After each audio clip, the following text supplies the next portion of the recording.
Boa noite, queridos amigos, queridas amigas. Prazer recebê-los aqui.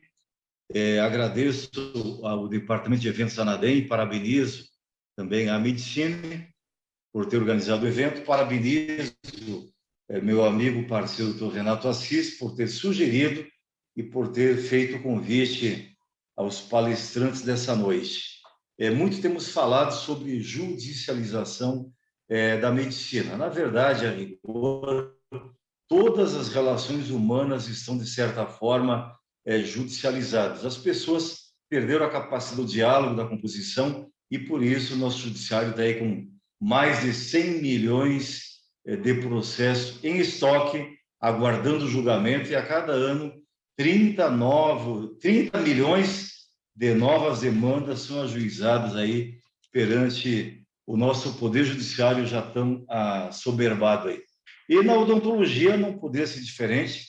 Temos visto a cada dia novas demandas e se multiplicarem essas demandas. Isso aumentou sobremaneira de alguns anos para cá, talvez nos últimos 3 ou 4 anos, quando os cirurgiões dentistas passaram também a fazer os procedimentos estéticos, foram aí para a medicina orofacial. Isso potencializou e multiplicou o número de processos. E é sobre isso que nós vamos falar nessa noite. Nosso convidado, o doutor Renato Assis, que eu já vou apresentá-lo, o primeiro conferencista, na sequência, o doutor Rodrigo Camargo Couto, e fechando com tramela de ouro a nossa noite de debates aí, o painel da noite, doutor André Luiz Nigre, com um novo look agora, se preparando para o Natal, com a pandemia, diminuiu a clientela e fazer um bico aí de Papai Noel no Natal, já está se preparando aí, cultivando a barba para isso. Mas, primeiro conferencista da noite, meu amigo, advogado, professor, escritor, palestrante, debatedor, conferencista, especialista em Direito Médico da Saúde, conselheiro jurídico científico da ANADEM, Sociedade Brasileira de Direito Médico e Bioética, membro da WAML, World Association for Medical Law, e secretário-geral da Unidade Brasil da Soladem, Associação Latino-Americana de Direito Médico. Com vocês, pelos próximos 15 minutos, doutor Renato Assis, plateia sua. Muito obrigado, doutor Raul. Uma boa noite a todos. Bom, eu gostaria de começar agradecendo a presença aí dos meus convidados, doutor Raul Nigre, doutor Rodrigo, e abrir um parêntese aqui, que é uma noite muito especial para mim, é uma alegria muito grande, porque eu tenho junto comigo as duas principais referências que eu tive no meu início no direito da saúde. Os primeiros livros que eu li foi um livro sobre direito médico do Dr. Raul e odontológico do Dr. Nigre. Então, são duas referências e, para mim, assim, é uma alegria imensa hoje, depois de alguns anos do meu começo, dividir esse espaço com vocês aqui, tê-los como colegas e, principalmente, como amigos. O Dr. Rodrigo também é uma grande referência, né, aqui em Minas Gerais, no Brasil inteiro, na área da perícia. Então, o meu convidado para falar sobre esse assunto não poderia ser outro também. Muito obrigado, Dr. Rodrigo, por aceitar meu convite. E, bom, pessoal, vou falar um pouquinho sobre a judicialização da odontologia, né? Dr. Raul já adiantou um pouco, fala-se muito da judicialização da saúde, sobretudo da medicina, mas no caso da odontologia, o problema, a crise aí, ela não se torna menor.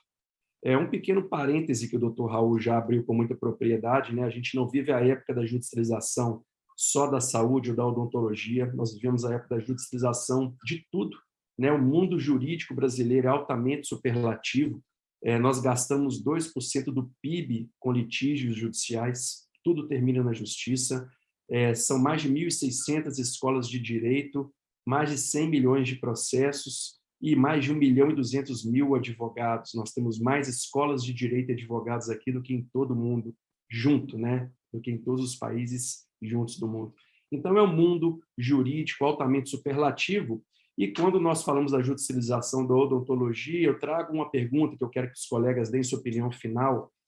A judicialização da odontologia, ela é um fenômeno em si ou um reflexo decorrente de outros fenômenos? Na minha visão, a judicialização da odontologia não é propriamente uma doença, mas sim um sintoma de uma doença que a antecede. e ela demonstra aí distorções a serem corrigidas por todos os profissionais envolvidos. Eu começo com alguns números aqui sobre a questão da odontologia no Brasil. Nós temos mais dentistas, é o país com mais dentistas no mundo, 20% em média dos dentistas estão aqui no Brasil. Só de 2018, de 2010 a 2018, o número cresceu 42%. Nós temos 1.495 dentistas para cada 1 milhão de habitantes no Brasil. Isso é mais que o dobro dos Estados Unidos, que tem 610, do que a França, que tem 680, e 3 vezes o Reino Unido, que tem 430. Resumindo esses números, nós temos muitos dentistas proporcionalmente em relação à população brasileira e o resto do mundo, né? Temos hoje 412, aliás, tínhamos no início do ano 412 cursos de odontologia no Brasil. Houve um crescimento aí de 87% em 4 anos, né, de 2015 a 2019, indo de 200 para 412, e essas escolas despejam no mercado pelo menos 11 mil novos profissionais todos os anos. Hoje nós temos, né, um dado retirado hoje do site do Conselho Federal de Odontologia, 335.092 cirurgiões dentistas no Brasil e mais de 52 mil clínicas, né? Então, realmente é um grande mundo, né? Sobre as especialidades, nós temos no Brasil 123.743 especialistas, sendo aí 68.970 mulheres, 54.733 especialistas homens. A especialidade mais dominada é a ortodontia, com 28.617 profissionais, seguido da implantodontia, com 17.151, endodontia, com 16.658, prótese dentária em 4º lugar, com mais de 12 mil, e a periodontia, com mais de 10 mil profissionais. Então, é uma realidade, o tamanho, né, do mundo da odontologia no Brasil hoje, o destaque que nós temos em todo o mundo, e o fenômeno da judicialização, que na verdade é um fenômeno mundial e não só brasileiro, ele se deu em decorrência de uma série de fatores. Eu vou falar um pouco rapidamente aqui sobre cada um deles. O primeiro que eu trago é uma grande mudança que a nossa sociedade sofreu nas últimas décadas. Nós tivemos um grande avanço social e tecnológico, que veio decorrente também de uma democratização da informação. O Dr. Raul chama aí de quebra do monopólio da informação, né? Que antes os profissionais tinham todo esse monopólio, e hoje cada pessoa, cada paciente tem aqui na tela do seu smartphone toda a informação que o profissional tem. Lembrando, é claro, que informação não significa necessariamente conhecimento, né? Informação está no nível aí hierárquico muito abaixo do conhecimento propriamente dito, né? Nós tivemos também, na mudança da sociedade, maior acesso à justiça, né? Institutos aí da assistência judiciária gratuita mais ampla, Código de Defesa do Consumidor, que também vem nessa esteira. Tivemos o maior acesso à saúde, né? Em termos de disponibilidade também, de queda no custo da saúde, o que aumentou a utilização aí pela população brasileira. O grande fenômeno das redes sociais, que impactou todos os setores da sociedade. E, por último, nessa mudança social, culto à aparência perfeita, né? Nós temos aí o papel dos digital influencers, os filtros nas fotos e vídeos de Instagram, que acaba alienando grande parte da nossa sociedade, sobretudo aí os mais jovens, impactando dessa forma em diversas profissões, não sendo diferente aí na odontologia, que trabalha também a parte estética. Segundo ponto, né, que vem na esteira desse primeiro, o excesso de profissionais no mercado. Eu falei um pouquinho sobre esses números no início, né? Isso traz uma disputa mais acirrada no mercado por pacientes, né? Um choque de gerações com os profissionais mais experientes e, digamos, mais cuidadosos no mercado, e com um lampejo muito grande do empreendedorismo, que é tão natural para os brasileiros, né? Mas para os dentistas, assim como outros profissionais liberais, como médicos e advogados também, né? A gente vê que outros profissionais podem quase tudo no empreendedorismo, no marketing, mas nós, profissionais liberais, que estamos sujeitos aí à legislação de um conselho, pouco podemos, né? E nem sempre os dentistas sabem dessas limitações. Terceiro passo nessa evolução, nós tivemos a mudança no perfil dos profissionais, né? Decorrente até dessas duas primeiras, com uma grande queda na qualidade da formação profissional, até pelo número exagerado e a pouca fiscalização nas escolas de odontologia. Profissionais sem vocação, buscando a profissão só por conta da perspectiva de resultado financeiro, que trouxe a mercantilização da profissão e, nessa esteira, o desatendimento às boas práticas profissionais aí, né, pregadas aí pelos conselhos.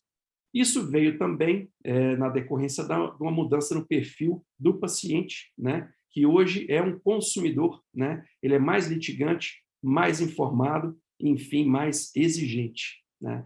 Então, essa foi a grande mudança que nós tivemos, que causou, em grande parte, o fenômeno da judicialização. É claro que tem outros pontos a serem considerados, mas que não vou me delongar a todos eles aqui, até pelo curto espaço de tempo, estou me atendo aqui aos principais pontos, né? E existem algumas considerações muito interessantes de serem feitas aqui. Eu trouxe essas considerações até com base nas conversas que eu tive quando eu divulguei esse evento. Vários profissionais aqui de Minas e de alguns outros estados me procuraram, pediram para falar sobre alguns temas em especial aqui que trazem mais dúvidas, né? Eu quero até abrir o debate para os colegas aqui no final. O primeiro deles é sobre a relação com o paciente, que eu coloco como uma solução de muitos dos problemas, né? O problema geralmente não é o erro. A gente fala muito de ações decorrentes de erros profissionais. Quem está fora do setor vê muitas ações como erros, né? Houve um aumento das ações contra médicos, contra dentistas, decorrente do aumento de erros também. Mas o principal ponto aí é a expectativa, né? Está ligado aí à expectativa dos pacientes. Então, cabe aos profissionais avaliar e, principalmente, avaliar antes, né? E administrar durante o tratamento aí essa expectativa do paciente, que é um ponto tão importante, né? Nessa esteira ainda da questão da relação com o paciente, cabe um atendimento humanizado, né? Nunca é demais falar, por mais que pareça chover no molhado, né? Tomando por base a atuação, a forma de atuação de muitos dos profissionais que nós temos hoje. Não é chover no molhado falar sobre atendimento humanizado, as necessidades dos clientes e esse acolhimento por parte do profissional, que é aí salutar a odontologia. E a realização da anamnese adequada e tantos outros pontos tão importantes. Segundo ponto aqui que me pediram para falar um pouquinho, nesse ponto das principais observações a serem feitas para se evitar a judicialização junto aos pacientes, é sobre a publicidade, né? É bem claro, até pelas últimas disposições do Conselho Federal de Odontologia, nos últimos anos, que as últimas resoluções, na verdade, né, principalmente a Resolução 96 de 2019, que o dentista ele tem uma liberdade maior do que, por exemplo, o médico, principalmente no que tange a utilização de fotos, etc., famoso antes e depois. Então, existe uma liberdade maior do que os médicos, sim, mas existe, mais do que isso, obrigação de ética, né? Seguindo o vedado em que pese uma certa flexibilização em relação à utilização de fotos, seguindo o vedado de sensacionalismo, mercantilização, promessa de resultado, concorrência desleal, e tantos outros males aí que podem ser impulsionados pela utilização de fotos, sobretudo em redes sociais, né? Então, o Conselho Federal de Odontologia, ele relativizou, criou regras, regulamentou isso. Eu acho que o Dr. Nigri vai poder falar um pouquinho mais de propriedade ao final, já que é o nosso grande especialista na área aqui. Mas em que pese essa autorização, essa regulamentação por parte do Conselho Federal, e o paciente, será que ele autorizou? Então, o que eu vejo são muitos dentistas, muitos cirurgiões, achando que só depende dessa resolução para fazer o que entende melhor, o que entende mais interessante.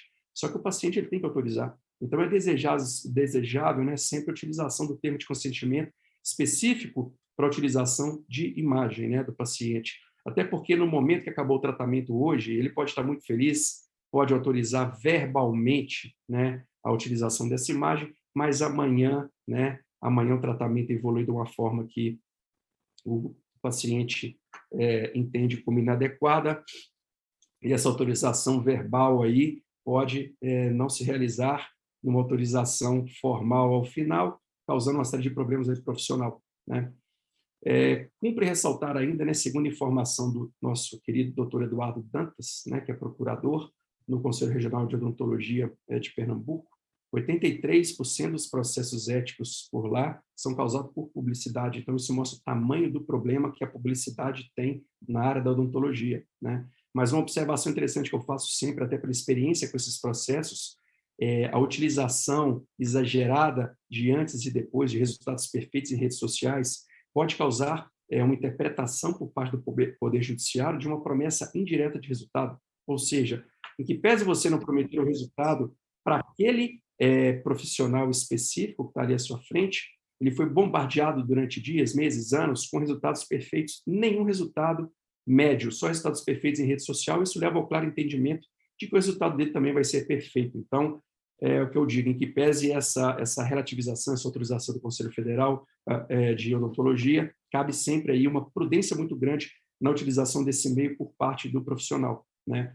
E cabe também a observação aí de que é sempre conveniente, né, um acompanhamento de um especialista ou do marketing, que entende um pouquinho da área da saúde, da área da odontologia, da medicina, quando é o caso, mas também um acompanhamento jurídico, né, para poder mensurar o risco que o profissional assume com cada uma dessas postagens e utilizações de imagens.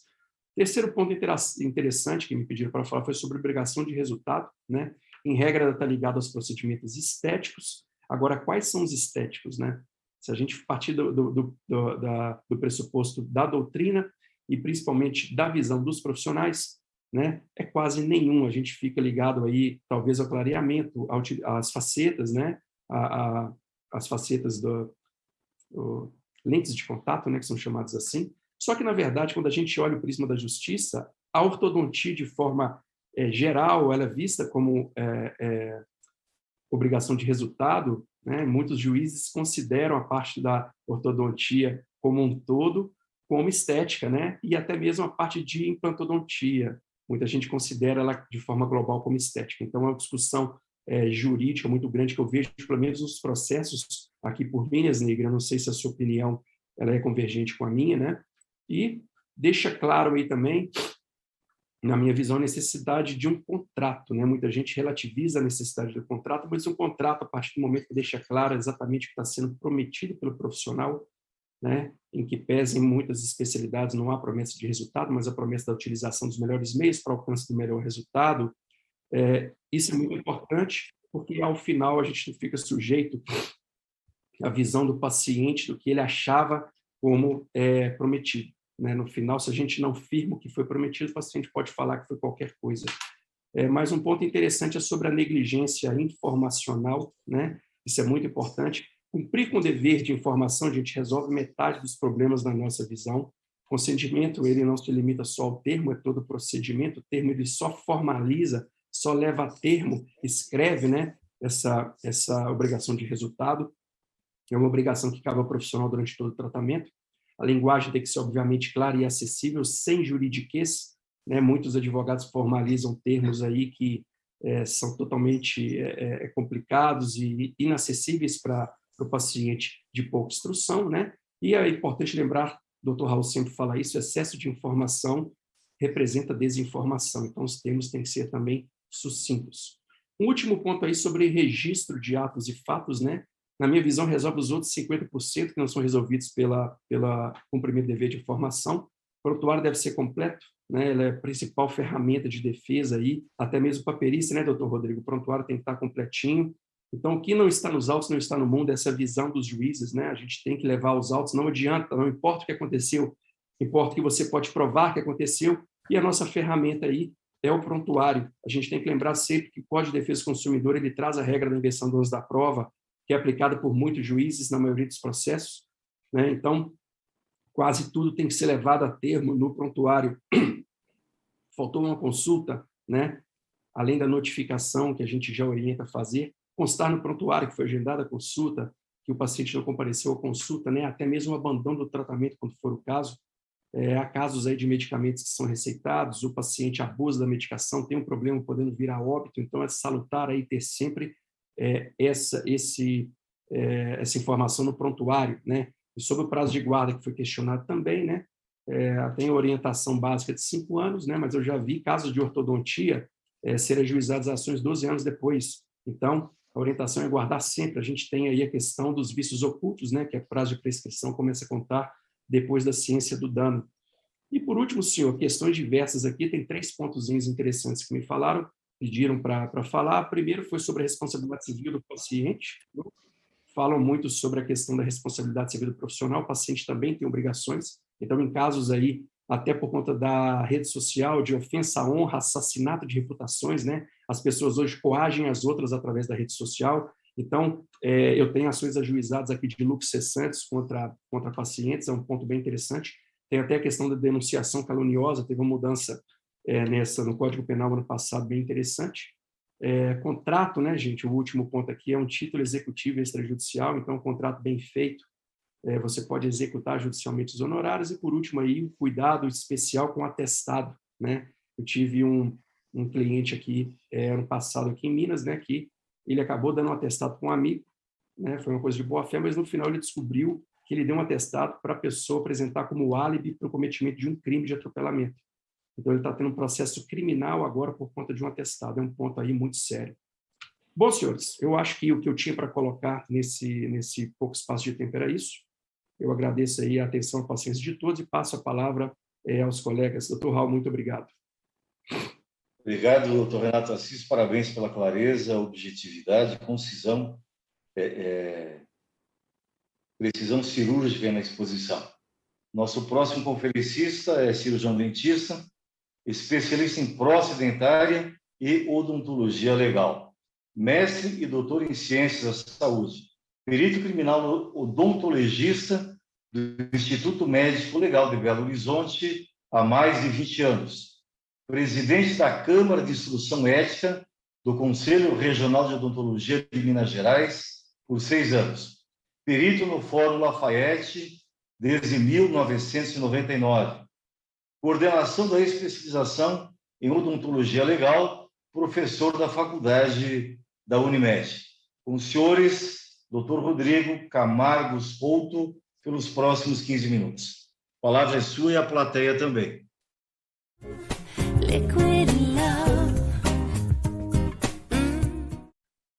Boa noite.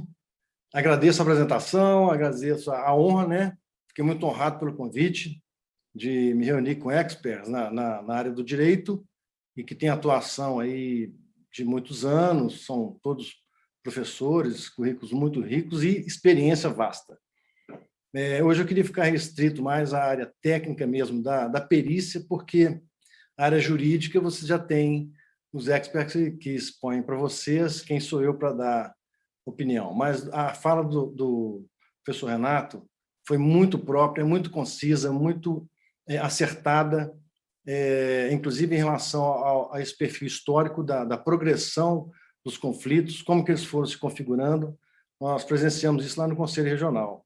O perfil das queixas foram mudando e, hoje em dia, as pessoas estão muito individualistas e perfeccionistas, exigentes.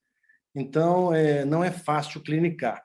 A gente fala assim, clinicar é um esporte radical. Para esporte radical, você tem que estar bem munido de proteções, né? Você tem que se blindar, vamos falar assim. Os advogados bem fazem isso, um trabalho de consultoria para blindagem jurídica, né? É muito interessante de se fazer.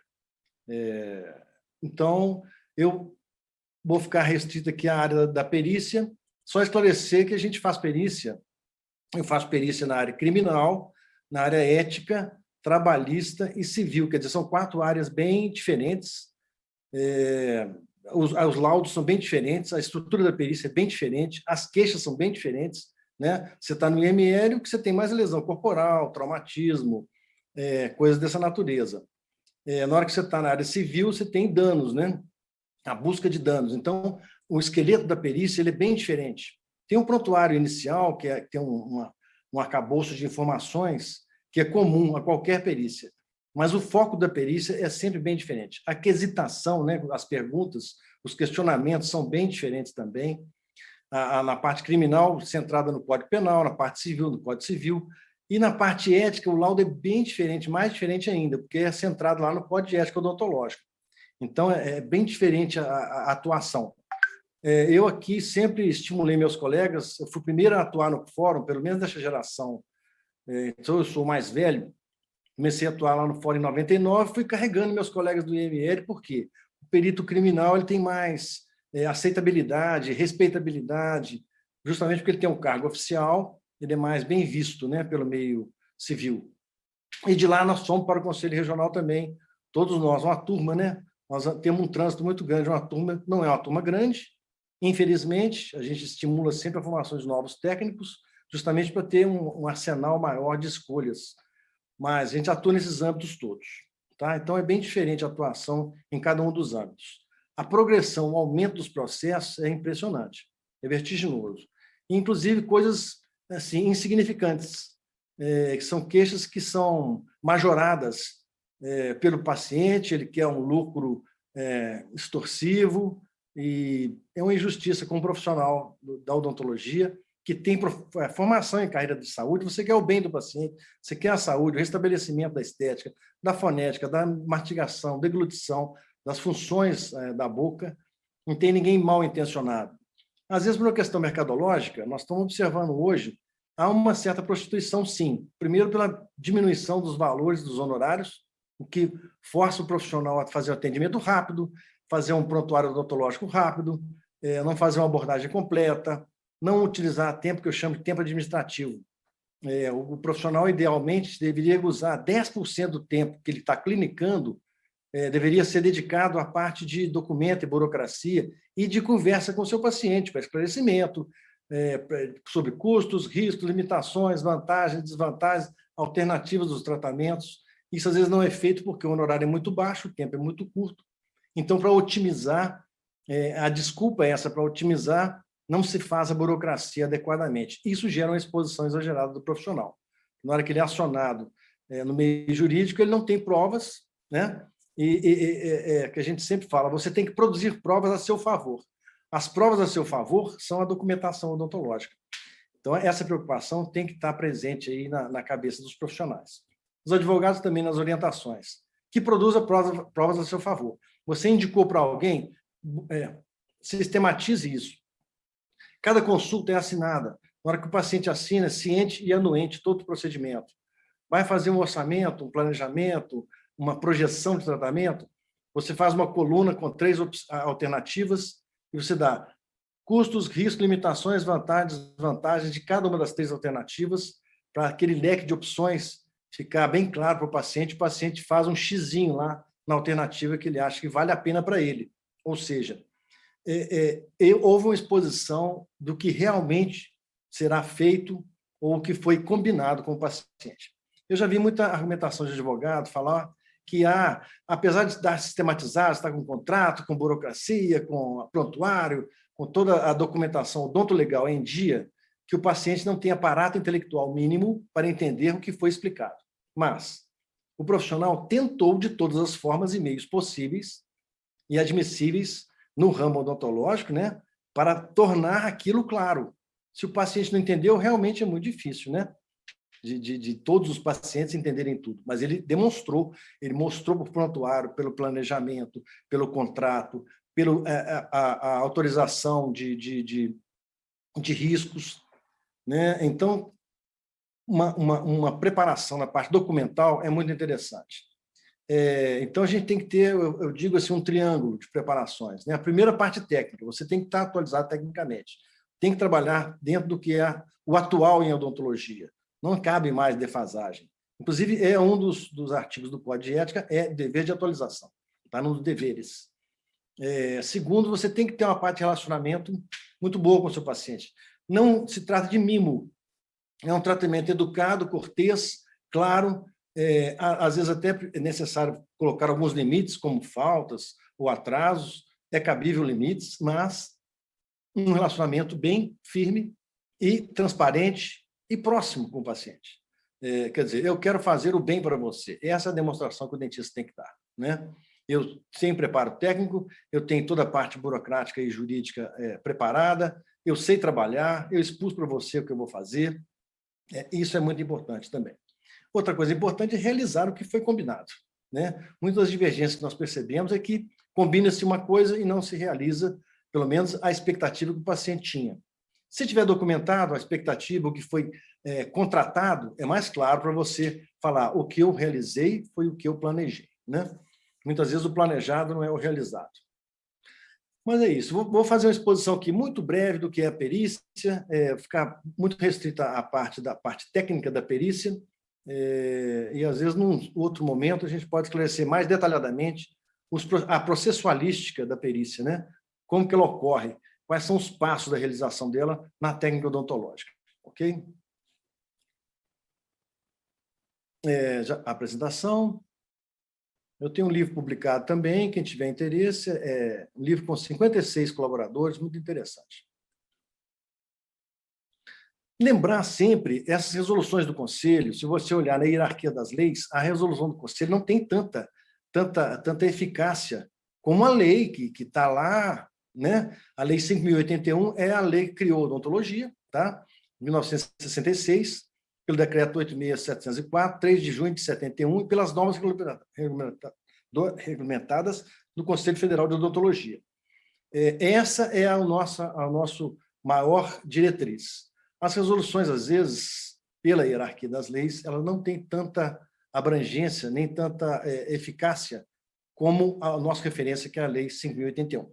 Às vezes tem muita discordância em relação à Lei 5.081, mas fazer o quê? É o que está aí em vigor, é isso. Se quiser mudar, tem que mudar a Lei 5.081. Não é através de resoluções que se muda a Lei 5.081. Ela continua lá prevalecendo. É o nosso norte maior. Odontologia Legal, aqui eu trouxe uma definição do Graça Leite, que é um livro histórico, né? Até tenho ele aqui, muito interessante. Ele é bem sucinto, bem preciso. Odontologia é ciência que correlaciona conhecimentos odontológicos e jurídicos e aplica a serviço da justiça. Quer dizer, a odontologia legal não é para ser feita, para se clinicar, se tratar de alguém, se curar alguma doença. Odontologia legal é para trabalhar para a justiça, para a autoridade requisitante. Nosso foco é a autoridade requisitante. Nós temos 4 autoridades requisitantes principais, né? Que é o delegado de polícia no âmbito penal, que é o promotor de justiça para oferecer a acusação, que é o juiz de direito, que é o mais referenciado, o juiz de direito, e o presidente da Câmara de Instrução Ética, que é uma autoridade requisitante também para as perícias éticas. Nosso foco é nessas 4 autoridades. É a especialidade que tem a pesquisa de fenômenos psíquicos, químicos. Essa é uma definição do Conselho Federal de Odontologia. Físicos, químicos, biológicos, pode atingir o homem vivo, morto, ossada, fragmentos, vestígios, resultado de lesões parciais, totais, reversíveis ou irreversíveis. Esse foco da definição do Conselho Federal é muito focado no âmbito criminal. A gente lida no dia a dia com o diagnóstico, faz o diagnóstico daquela lesão, faz a classificação dela, ela é leve, grave ou gravíssima, e faz o enquadramento jurídico nos códigos respectivos, de acordo com as autoridades requisitantes, né, no âmbito que você está atuando. Relaciona-se com várias especialidades odontológicas médicas e outras também, química, balística, física, toxicologia, datiloscopia, sociologia, quer dizer, é um arsenal, um universo de perícias ao redor impressionante, que estão articulados com a odontologia também. Vários objetos prestam para perícia, nós temos na área criminal, às vezes uma mordida numa maçã, mordida no chocolate, uma marca de mordida, são identificadores de um bandido, de um assassino, coisa que o valha. Saliva. Perícia. Trouxe um conceito de perícia bem sucinto, tem vários conceitos, tem muita literatura a respeito, né? De qualquer maneira, qualquer tipo de objeto, qualquer coisa encontrada no local de crime, essa definição é mais ligada ao crime, né? Deve ser periciado. Assim, qualquer superfície livre, copo, prato, xícara, etc., deve ser periciado na busca de algum vestígio para ver se há algum indício de relação entre o autor e aquele crime que está sendo investigado, né? Na perícia na área criminal, a gente tem a ligação, na área civil também e ética, na infortunística, psicologia, psiquiatria, tanatologia, toxicologia, traumatologia, está tudo ligado, né? E o que é a perícia mesmo? Um conceito mais técnico. Diligência, nós chamamos de diligência, de caráter técnico especializado, exame por determinação da autoridade policial ou judiciária, realiza-se com finalidade de elucidar fato ou evidenciar estado ou situação de interesse da justiça, podendo ser realizado no vidro, no cadáver, no esqueleto, no local, em animais, objetos, coisas. São operações destinadas a administrar esclarecimentos à justiça. O que é? O juiz necessita que, no momento que se faz conhecimento da natureza da lesão, do agente que produziu, da sua extensão, partes anatômicas interessadas, estado geral da vítima, repercussão sobre os sistemas orgânicos, o legista sintetiza em breve juízo o diagnóstico e mesmo prognóstico, ajustando as prescrições cogentes do texto legal. É isso. O perito é a pessoa que incumbe da realização da perícia, né? Especialidade de competência, esclarecimento dos fatos que são objeto de inquérito policial ou judicial. Qualquer cirurgião dentista pode ser perito. Não há necessidade de ser especialista na área, não. É interessante ter especialização, porque são 18 meses de curso, com um leque de informações enorme, mas qualquer perícia está apto a fazer, dentista está apto a fazer perícia, ele sendo de confiança da autoridade requisitante, ele pode ser solicitado a ajudar naquele processo judicial, né? Eu vou interromper por aqui, só finalizando. Os peritos podem ser oficiais quando ele é concursado, né? No meu caso, eu fiz concurso para perito criminal, virei perito oficial. Pode ser oficial também do juízo, ou seja, o juiz nomeia um perito naquele processo, ele é o perito oficial, ele atua como perito oficial daquele processo. Ele pode ser louvado, nomeado, designado, não oficiais ou ad hoc. Às vezes nomeia-se um outro cargo, no interior é comum não haver profissionais disponíveis, pega-se um outro profissional e nomeia ele ad hoc para perito do juízo. E pode ser assistentes técnicos, eu atuo muito como assistente técnico.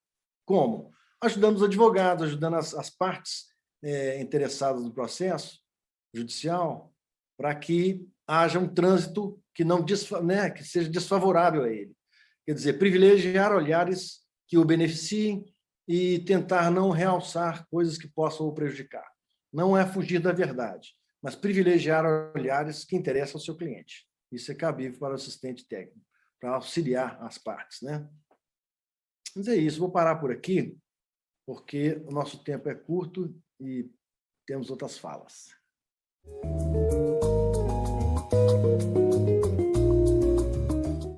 Doutor Rodrigo Couto, muito obrigado, parabéns pela exposição. Nosso próximo conferencista é advogado especialista em direito médico, odontológico e da saúde. Segundo vice-presidente da Soladem Brasil, Associação Latino-Americana de Direito Médico, membro fundador da Associação de Direito Médico da Saúde do Estado do Rio de Janeiro, membro da Sociedade Ibero-Americana de Direito Médico, membro da World Association of Medical Law, membro da Associação Pernambucana de Direito Médico da Saúde e é um amigo muito fofo, doutor André Luiz Nigri, palavra é sua.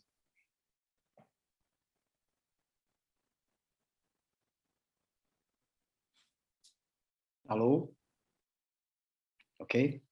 Então, em primeiro lugar, gostaria de agradecer o convite aí do professor Renato para participar desse evento aí, com Raul na presidência, palestrante, Dr. Rodrigo Couto, prazer, né? Primeiro contato nosso.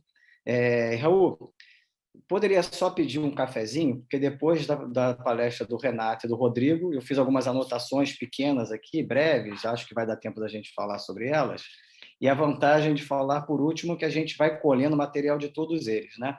E como o Renato me colocou como debatedor, eu fiquei no primeiro momento tentando entender o que eu ia fazer depois de tudo que vocês falaram, né? Então, eu acho que eu vou começar a me debater e pedir um café, Raul, e a gente encerra e abre para as perguntas. Mas, olha, muito obrigado aí pelo convite. Eu acho que o Renato... Acho não, né? Tem achar, a gente tem que devolver, dizia o Lênin Streck. Eu penso que o Renato, como advogado, ele chegou e acho que alcançou tudo que a gente poderia falar em 15 minutos. Então, como debatedor, eu pontuei aqui, vou passar algumas observações para vocês, até porque se eu fosse palestrar sobre o mesmo tema ia chover no molhado, e o doutor Rodrigo, a mesma coisa. Fiz umas pontuações aqui e vou tentar colocar aqui para dar, né, iluminar um pouquinho, né, doutor Rodrigo. Então, antes de começar, em homenagem aqui ao professor Rodrigo Couto, queria prestar também homenagem a 3 peritos, né, que trabalham muito comigo, assistente técnico, eu tenho uma maior admiração, que é o doutor Casimiro Possante, aqui no Rio de Janeiro, doutor Luiz Cláudio Luna, e também do Rio de Janeiro, e o doutor Mário Fernandes, do Rio Grande do Sul, aí da terra do Raul.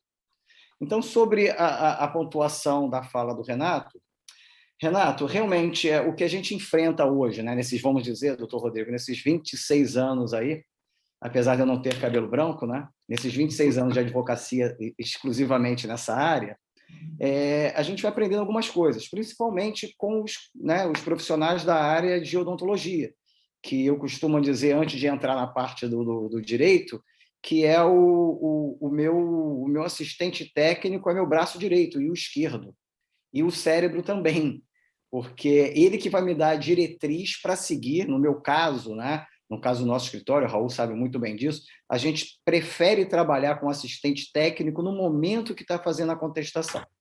Então, para que o assistente técnico, né, para que esse profissional tenha ideia da importância dele dentro de uma advocacia na área de saúde, principalmente da nossa relacionada, e o nosso tema hoje, que é odontologia. Mas vamos lá para a questão do Dr. Renato. O Dr. Renato falou, né, sobre estatísticas, pontuou muito bem o número de profissionais, o número de faculdades de odontologia jogando dentista o tempo todo no mercado. E aí a gente pode falar sem medo e sem ficar com hipocrisia. Em direito acontece a mesma coisa. A gente tem muitas faculdades de direito, desproporcionalmente até outros países, coloca uma série de colegas no mercado e esses colegas não estão preparados. E olha que a gente ainda tem uma prova da ordem, né, que elimina, acho que praticamente mais de 90% dos candidatos que querem advogar. Então, o que a gente nota nesse nosso dia a dia dentro do escritório, né, e fazendo processo na área ética e na área civil, Dr. Rodrigo principalmente, é a falta de conhecimento técnico desse profissional. Eu, inclusive, pelo tempo, pela convivência aí com o Dr. Luna, com o Dr. Mário, com o Dr. Casimiro, eu já falo de cirurgia, já entendo um pouquinho, já vejo muito, assisto muita aula, a gente tem curso de perícia, então eu consigo conversar quase, né, tecnicamente, com 50% de conhecimento técnico sobre um procedimento. E, às vezes, eu pegando o próprio prontuário, pegando exames de imagem, eu, às vezes, pergunto algumas coisas para esse profissional e ele não sabe me responder, porque ele ignora completamente o que ele está fazendo. E daí, se você ignora princípios básicos de técnica em odontologia, logo, a tendência é que tenha um resultado negativo, um evento adverso, uma intercorrência. Então, esse ponto que foi colocado pelo Renato é muito importante, né? A limitação desse profissional técnica, que gera a intercorrência, né, e um evento adverso que pode acontecer, né? E aí o problema é quando esse problema gera um resultado negativo. E hoje em dia, também muito bem pontuado, né, pelo Renato, a questão relacionada à intercorrência, vamos chamar assim, de relacionamento. Porque esse profissional mal preparado, ele também não está bem preparado para ter um bom relacionamento com o paciente. Então, ao invés de ele trazer esse paciente para si, sentar, e mais uma vez, já foi pontuado aí pelo Dr. Renato, a estatística demonstra, eu não sei qual foi a estatística que o Dr. Renato colocou, mas mais de 74% das intercorrências, dos eventos adversos, são resolvidos com uma conversa com o paciente ou com a família. Então, isso deixa de ir ao judiciário. E, principalmente agora, nesse momento que a gente está vivendo um momento de exceção com a pandemia. Se o paciente, que não tem nada de paciente, né? O paciente ele já era beligerante, não tinha paciência, nesse momento de pandemia ele está mais beligerante, ele está mais agressivo. Então, eu acho que é a hora do profissional se interiorizar e tentar se acalmar e trazer o paciente para si. Até, aí fica até chato a gente falar, mas o doutor Rodrigo, se eu estiver falando alguma aberração, por favor, aperte aí e ativa o som e fala. A odontologia, pelo menos mais de 90% dos processos que a gente tem no escritório, tem sempre, numa parte da inicial, dizendo eu fui a um outro profissional e esse profissional ele falou que o procedimento estava equivocado. Enquanto que na medicina é raríssimo a gente ver isso. Então, eu brinco, né? Mas é uma classe desunida. Então, se comenta sobre o procedimento do outro profissional sem antes saber o que aconteceu, sem saber o histórico clínico daquele paciente, sem saber se ele realmente obedeceu o pós-cirúrgico imediato,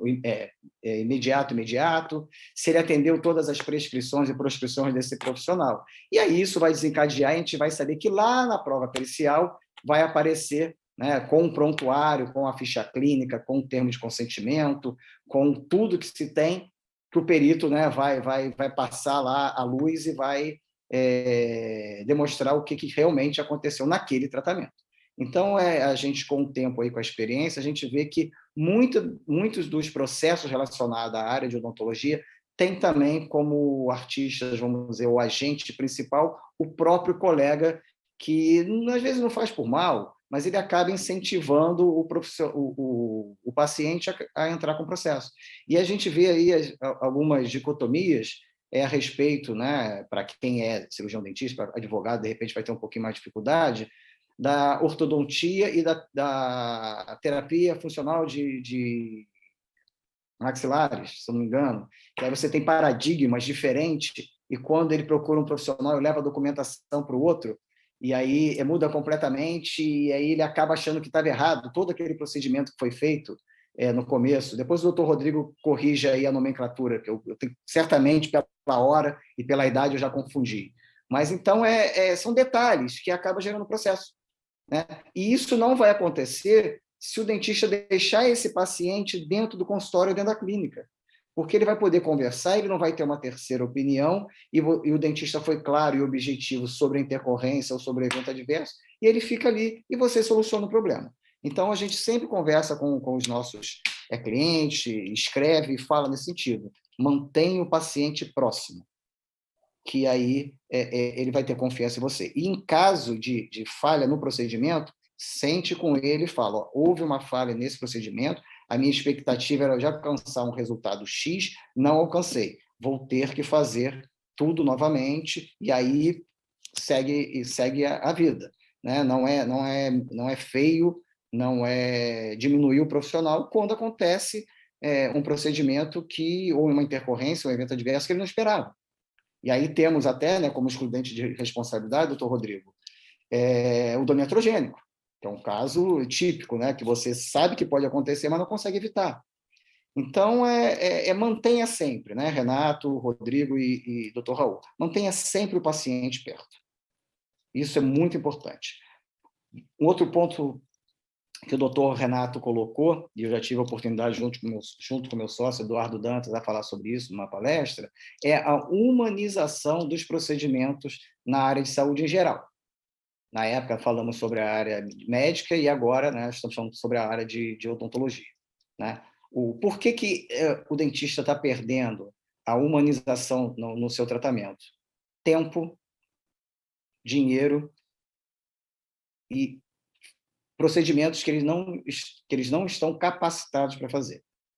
E a gente vê isso muito, o doutor Rodrigo como perito, legista, né, no crime também, né, atuando no crime como perito legista, e no civil muito também, no ético, acaba respingando também no ético, é a questão relacionada à ROF, harmonização orofacial, onde o dentista, às vezes, pensa que está preparado, mas não sabe solucionar o problema.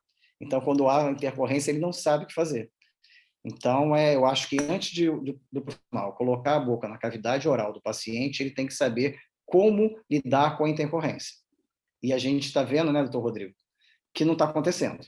O profissional pensa que sabe fazer e tem a nítida consciência que não sabe resolver.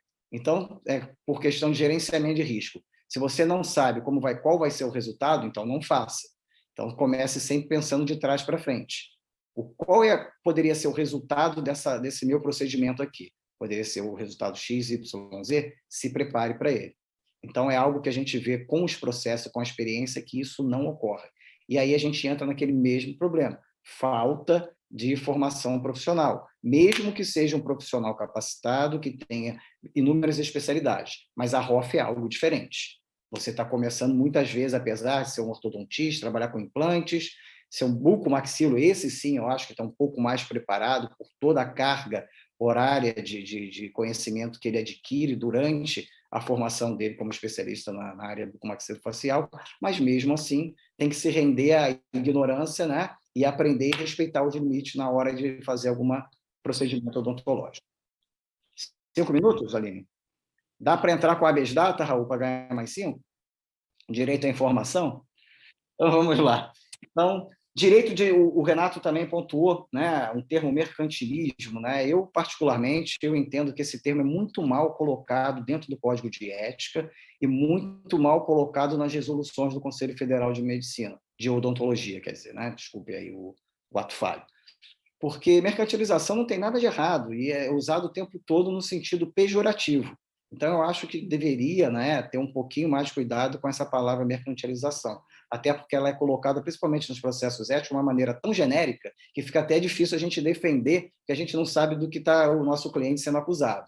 Então, e as condenações vindo de forma genérica, é muito difícil de fazer a defesa, né? Então, é uma crítica que eu faço aí ao Código de Ética Odontológica por essa sentimento, né, pejorativo da palavra mercantilização, que a natureza axiológica dela não permitiria isso. Outro ponto que o Renato colocou, é muito importante também, que a gente estava falando de propaganda, né, de colocar redes sociais, a expectativa que cria no paciente, é muito importante que na documentação tenha muito claro isso, né? O doutor Rodrigo colocou. O que vai ser feito? Qual é o objeto do contrato? Aonde se quer chegar? O termo de consentimento livre esclarecido. Né? Quais são os riscos e benefícios do procedimento que vai ser feito? Qual é a expectativa que se procura alcançar? Porque, às vezes, o paciente tem uma ilusão do procedimento. Pega uma foto de um artista, leva, eu quero ficar assim. E não é a ciência exata. Mesmo em ciência exata, às vezes, quem está fazendo um cálculo erra. A odontologia e a medicina, que não são ciências exatas, então as aleias intrínsecas e extrínsecas no procedimento muda tudo. E como o doutor Rodrigo e o doutor Renato, ambos falaram sobre o tema, mudou o procedimento, faz um novo orçamento, né, que eu não gosto dessa palavra, apesar de todos usarem, eu gosto de proposta de honorários e planejamento, acho que fica muito mais pomposo, né, e estético para o profissional liberal, né? Proposta de honorários e planejamento, orçamento, quem vai fazer é o cara que vai consertar a televisão e o carro, nada contra eles, mas deixa o orçamento para eles, faz um novo planejamento, uma nova proposta de honorários, tem que fazer um aditivo contratual, já que você está mudando, né, vamos dizer, a regra do jogo, e tem que ter um aditivo do termo de consentimento livre e esclarecido, ou do assentimento no caso de menor, enquanto um consente, o outro assente.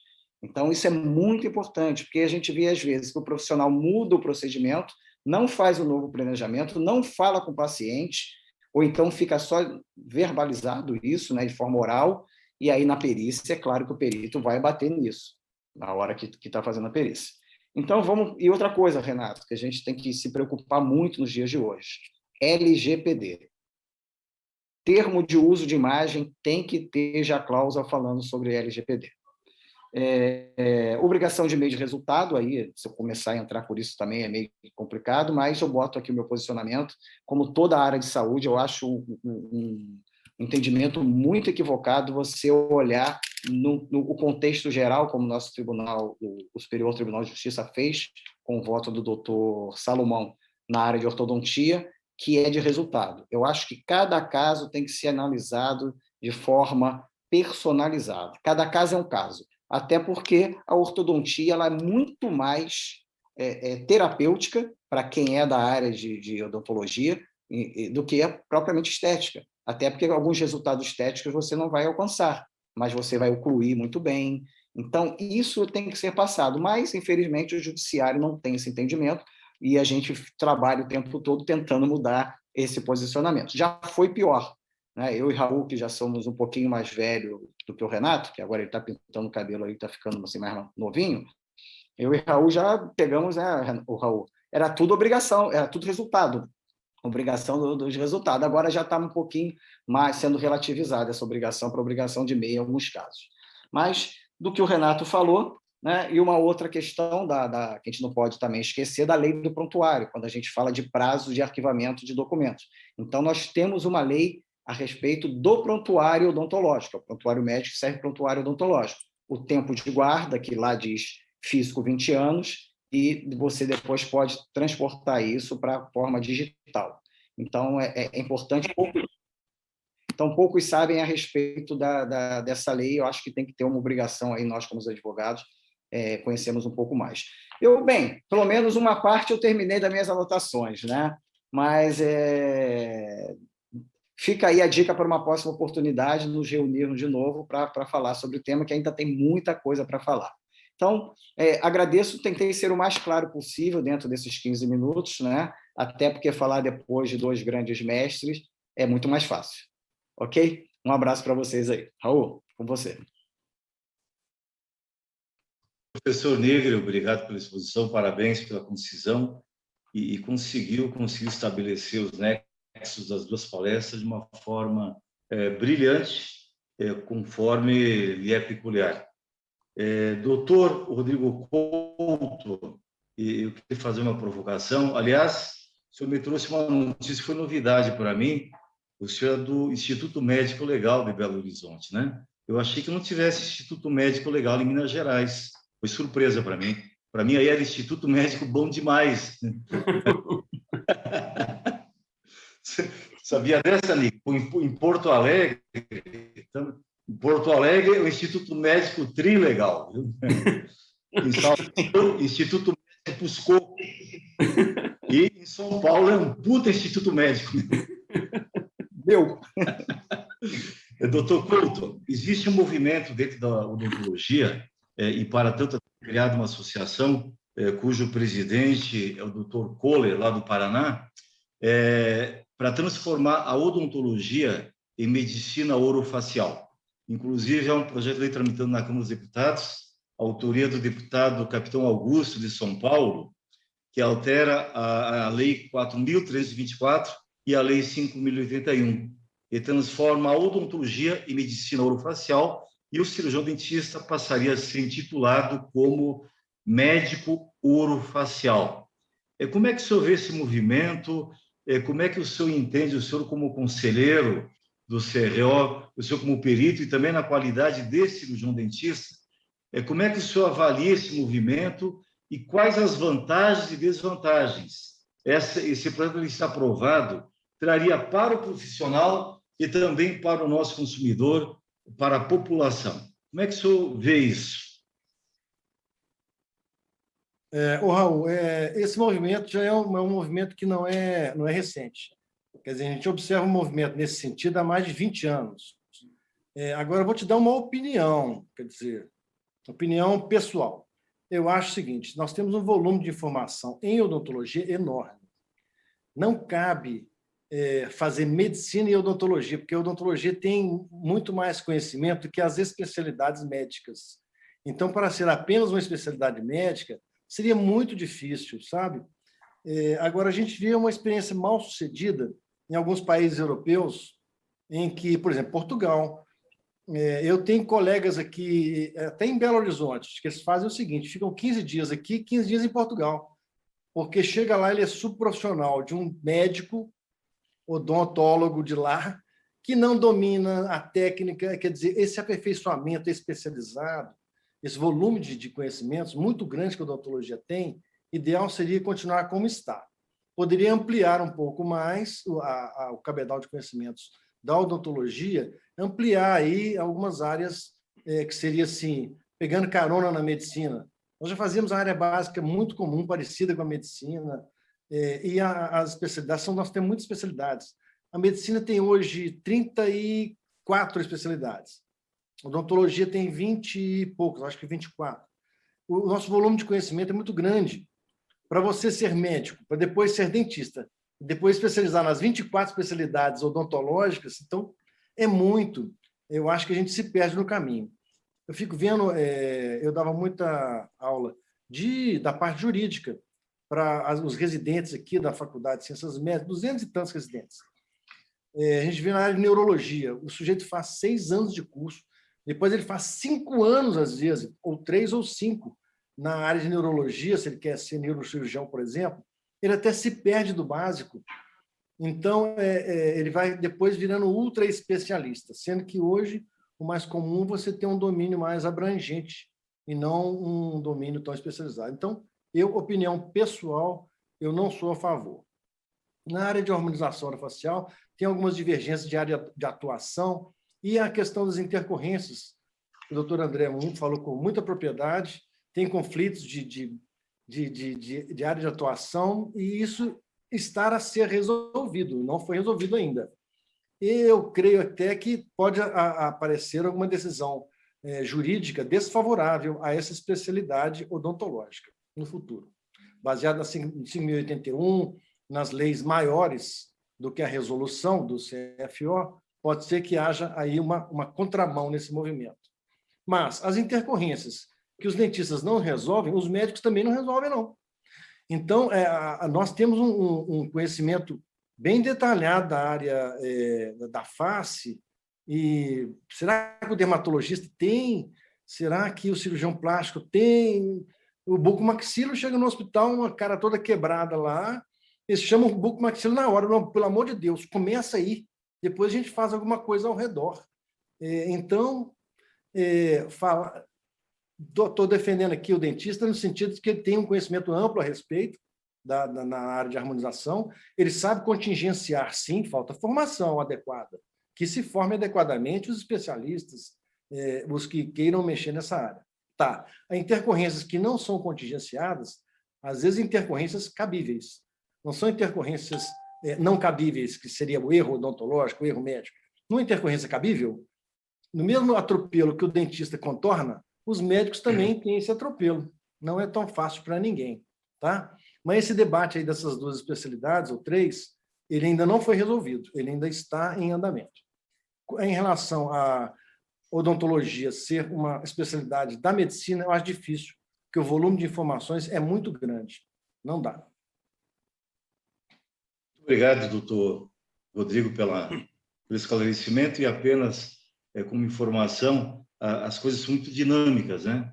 Na verdade, reconhecidamente pelo CFM e pela ANB, nós já temos 54 especialidades médicas reconhecidas e mais 53 áreas de atuação.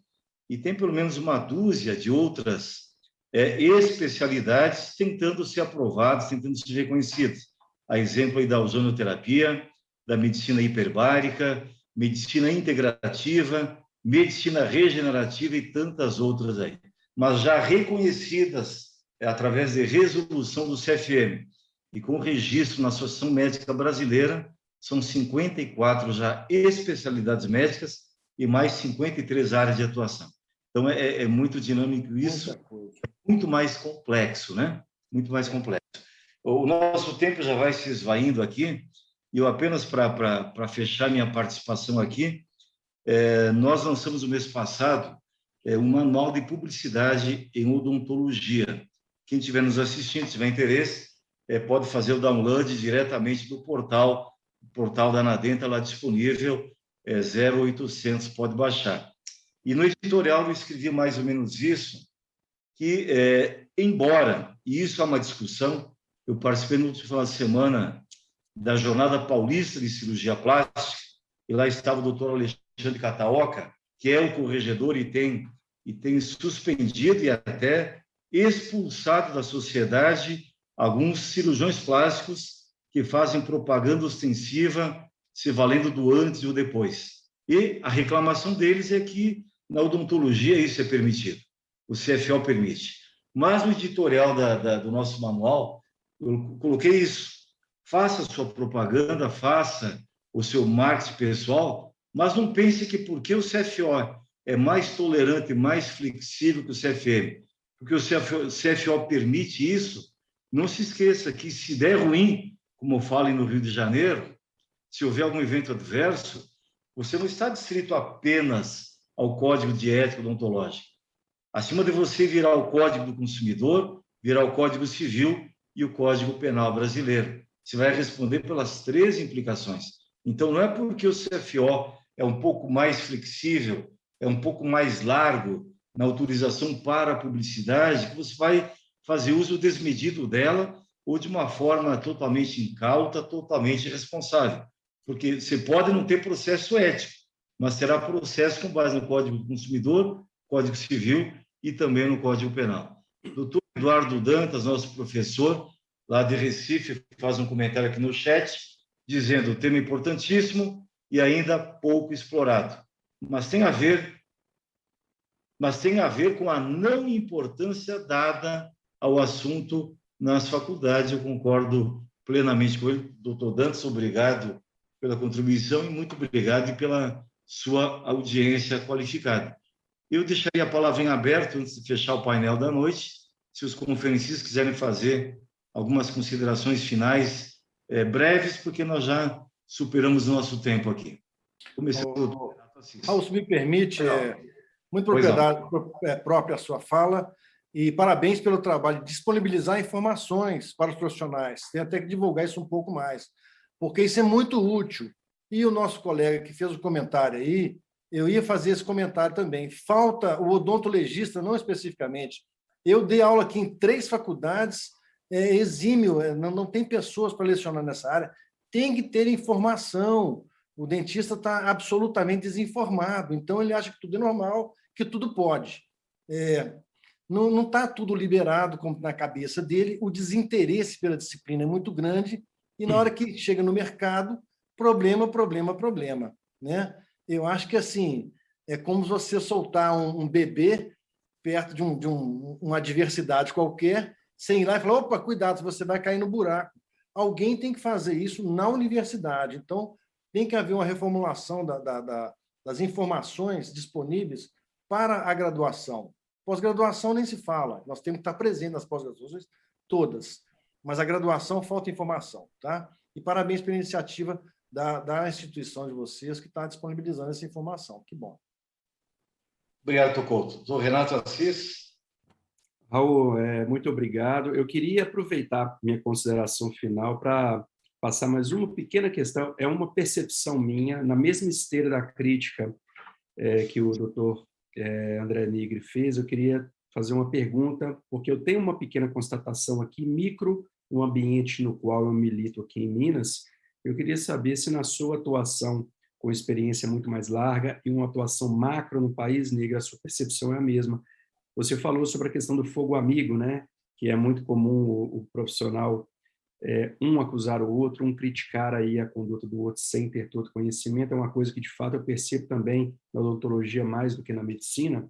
Só que eu queria tocar em um ponto, você falou da LGPD.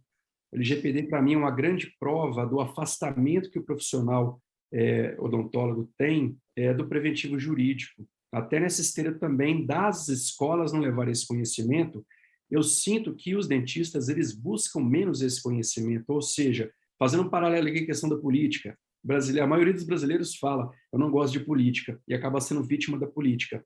Eu vejo que muitos dos cirurgiões dentistas, eles falam, olha, eu não me ligo tanto a jurídica, não ligo tanto, mas no final eles são vítimas também. E nessa esteira, eu acho que a LGPD é uma grande prova, porque clínicas médicas, a maioria que eu conheço, que eu atendo, já se preocuparam e se adequaram. Agora, os dentistas, quando eu falo LGPD, eles perguntam se é LGBT que eu estou falando, se é alguma outra coisa.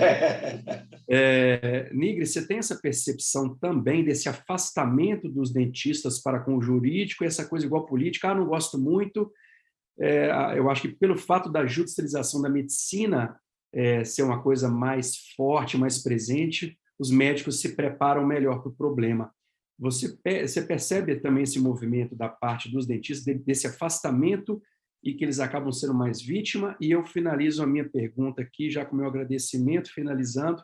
Muito obrigado a todos e uma boa noite. Nigri, está com você a palavra. Só para te corrigir, Renato, o Nigri atua no Brasil inteiro e, além do Brasil, atua também na Bahia e no Rio Grande do Sul, viu? Países de língua diferente, né, Raul? Mas a percepção, já que eu tenho 2 minutos, a percepção é a mesma, Renato. Nesses 26 anos aí advogando nessa área e nos últimos 14 anos muito focado nessa área de odontologia, é por aí mesmo. É falta de... Eu acho que nenhuma crítica aqui desconstrutiva, tá, doutor Couto? Mas sim construtiva, é a falta de interesse pelo que está ao redor. Eu brinco muito com os meus amigos dentistas em palestra que ele é o rei do monólogo. Ele fica o tempo todo dentro de uma sala com uma cadeira onde a pessoa não fala, porque não tem como falar durante o procedimento na cavidade oral, e ele fala sozinho, ele não tem um feedback, e mas ele faltou formação para ele, você concorda comigo? Foi alguém lá na faculdade falar com ele, não é assim, como se educa em outros lugares, não é assim que se faz, tem que ter alguém para falar com esses meninos que estão na graduação, que não é por aí, né? Mas na medicina também a gente vê que falta um pouquinho também na graduação. Eu acho que o problema está na pós-graduação, que é onde ele está se especializando e cada vez mais, a gente vê muito isso com a ROF, cada vez mais ele gasta o tempo dele, que eu acho que tem que ser, vivenciando e vendo o que ele pode fazer para, num futuro próximo, ter o resultado de uma expectativa patrimonial.